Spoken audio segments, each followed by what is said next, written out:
तो बेटा ये है आपका क्वेश्चन नंबर 17 एक्सरसाइज 11.2। क्या कह रहा है? The volume of the two spheres are in ratio 64:343।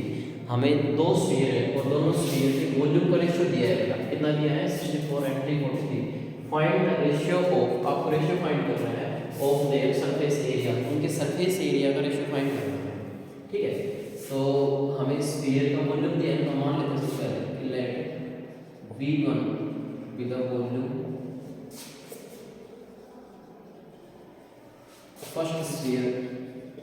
भाई पहले स्फीयर का वॉल्यूम क्या है? मेरे पास V1 है और R1 with the radius of first sphere. First sphere की R1 क्या है बेटा? रेडियस है first sphere.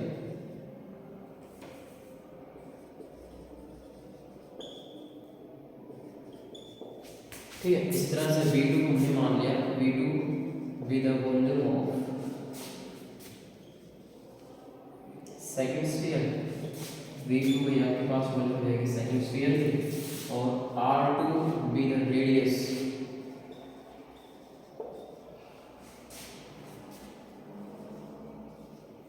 Of second sphere. ठीक है, अभी हमने क्या दिया है बेटा? दोनों का वॉल्यूम का रेशियो दे रखा है। V1 अपॉन V2 लिखेंगे तो कितना है बेटा? 64 अपॉन में 343 लिख सकते हैं। अब इनके वॉल्यूम होता क्या है? वॉल्यूम ऑफ स्फीयर मेरे पास होता है 4/3 पाई r3, और यहाँ पे पहले है पहले की रेडियस क्या लिए r को लिए, अपॉन में 4/3 पाई r2 का क्यूब इक्वल्स टू कितना है? 64 अपॉन में 343। 4/3 से 4/3 कट गया, पाई से आपको पाई कैंसिल हो जाएगा, तो मेरे पास क्या बचा बेटा? r1 क्यूब अपॉन में r2 का क्यूब इक्वल्स टू 64 अपॉन में 343। अब इसको मैं क्या लिख सकता हूँ? मैं दोनों में पावर सेम है और बेस अलग अलग है, हमने पढ़ा था, तो मैं इसको लिख सकता हूँ r1 अपॉन में r2 और इसकी पावर कितनी है? 3। 64 अपॉन में 343 है भाई, r1 अपॉन में r2, इसका क्या आ गया? क्यूब आ गया। ये किसका क्यूब है बेटा? ये 4 का क्यूब है, और ये किसका है बेटा? ये 7 का क्यूब है। तो हम इसको लिख सकते हैं r1 अपॉन r2 का क्यूब इक्वल्स टू 4/7 इसका क्यूब। ठीक है, 4/7 का क्यूब। अब देखो पावर सेम है, पावर सेम है तो बेस क्या होंगे बेटा? सेम होंगे। उल्टा भी होता है, बेस सेम होता है पावर भी सेम होती है।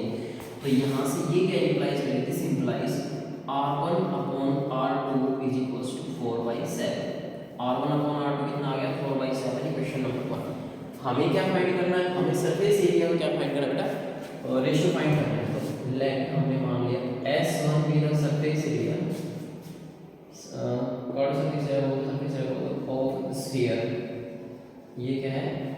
Surface area of first sphere लिखो, first sphere, and S2 with the surface area of second sphere. ये क्या है बेटा? सेकंड स्फीयर का सरफेस एरिया मान लिया हमने S2।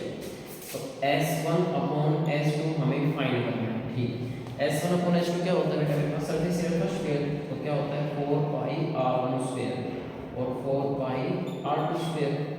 तो यहाँ पे क्या हो जाएगा? 4 से 4 कैंसिल हो गया, पाई से मेरा पाई कैंसिल हो गया, ये मेरे पास बच गया r1 square and r2 square.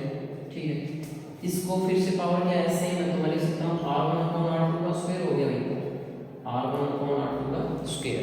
अब r1 अपॉन r2 की वैल्यू मेरे पास यहाँ से 1 से रही, तो हम लिखेंगे फ्रॉम 1 r1 अपॉन r2 की वैल्यू लिख दो बेटा 4/7 और इसका स्क्वायर। 4 का स्क्वायर कितना हो गया? 16, और यहाँ पे कितना आ गया आपका? 49। तो S1 अपॉन S2 मिलेगा आपको 16 अपॉन 49, तो सरफेस एरिया का रेशियो कितना हो जाएगा? This implies S1 ratio S2 equals to 16:49। ये बेटा आपको फाइंड करना है। ठीक है, ऑलरेडी 1 पे क्वेश्चन करवाए हैं और कोई भी क्वेश्चन स्किप नहीं किया है, कोई किया है तो उसको सेम होंगे तभी किया होगा मैंने। ठीक है, और इनको अच्छे से फेयर नोटबुक में करना है, प्रैक्टिस नोटबुक में करना है, तो आप क्लास में आओगे तो मैं चेक करूँगा। ठीक है, इससे आगे हम चलते हैं।